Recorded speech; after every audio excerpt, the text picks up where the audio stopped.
کیا آپ جانتے ہیں کہ قرآن پاک میں 4 مقامات پر صاد کے اوپر چھوٹا سا یہ سین آیا ہے؟ کہیں آپ بھی ان سب حروف پر صاد یا پھر سین ہی تو نہیں پڑھ رہے؟ یہ 4 حروف قرآن پاک میں ایسے ہیں جن میں صاد پر چھوٹا سا سین آیا ہے، اور اکثر لوگ یا تو سب پر صاد پڑھتے ہیں یا سب پر سین ہی پڑھتے ہیں۔ اصل میں ان حروف میں بعض ایسے ہیں جن پر سین پڑھا جاتا ہے اور بعض ایسے ہیں جن کو صرف صاد سے پڑھا جاتا ہے۔ سب سے پہلے سورہ بقرہ آیت نمبر 245 میں یہ لفظ آیا ہے، اس کے بعد سورہ اعراف آیت نمبر 69، پھر سورہ طور آیت نمبر 37، پھر سورہ الغاشیہ آیت نمبر 22۔ اس کو پڑھنے کا صحیح طریقہ یہ ہے کہ سورہ بقرہ میں جو یہ لفظ آیا ہے اس کو پڑھیں گے واللہ یقبض ویبسط، اسے ہم سین سے پڑھیں گے۔ بعض لوگ اسے صاد سے پڑھتے ہیں جبکہ اسے مستقل سین سے پڑھنا ہے، واللہ یقبض ویبسط، یبسط۔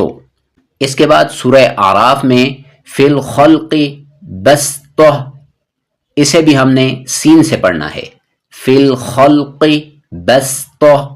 اس کے بعد سورہ طور میں جو آیا ہے ام ہم المسیطرون، اسے ہم صاد سے بھی پڑھ سکتے ہیں جیسا کہ میں نے پڑھا، اب میں سین سے پڑھوں گا ام ہم المسیطرون، اسے ہم سین سے بھی پڑھ سکتے ہیں۔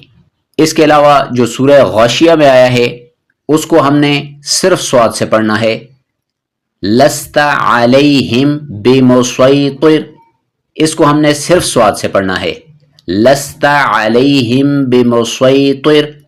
آپ کو یاد رہے کہ سورہ بقرہ میں اسے ہم نے سین سے پڑھنا ہے، سورہ اعراف میں بھی ہم نے سین سے پڑھنا ہے، سورہ طور میں ہم سین اور صاد دونوں سے پڑھ سکتے ہیں، اور سورہ الغاشیہ میں صرف صاد سے پڑھنا ہے۔